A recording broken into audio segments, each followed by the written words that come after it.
Hello, I'm in a 2019 Mitsubishi Mirage, and today I'm going to show you how to use your front and rear defrost controls.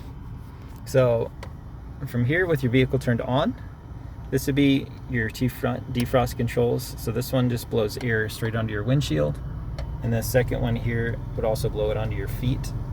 So to activate, we'll just flip it over to those. And then now all of this is controlled by your fan settings, so you can make it blow faster or slower. And then you can have it blow cold or hot. And typically you want it hot if you're defrosting, since you're trying to melt ice and whatnot off the windshield.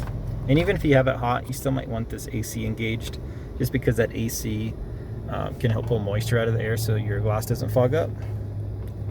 But then when you're finished with the front, you can either just switch to a different setting, or you can just turn the fan all the way off. And then for your rear, you can activate it with this. So that has now activated the rear windshield defrost. And I don't know if you're able to see it in the video, but there's some black lines that run through the glass. Those black lines are heating mechanism. So when you have this activated, it turns those heating mechanisms on, which will then act to melt any ice that might be building up.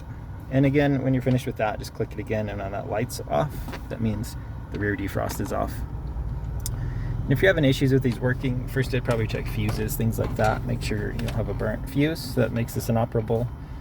Next, I might check with the scan tool on your OBD2 port to see if there's any codes that might lead to something that needs repaired or replaced in your system. In rare situations, maybe there's something behind this plastic where there's something loose, where this isn't connecting all the way to the circuit board. But I hope all this was helpful. I hope you have a wonderful day.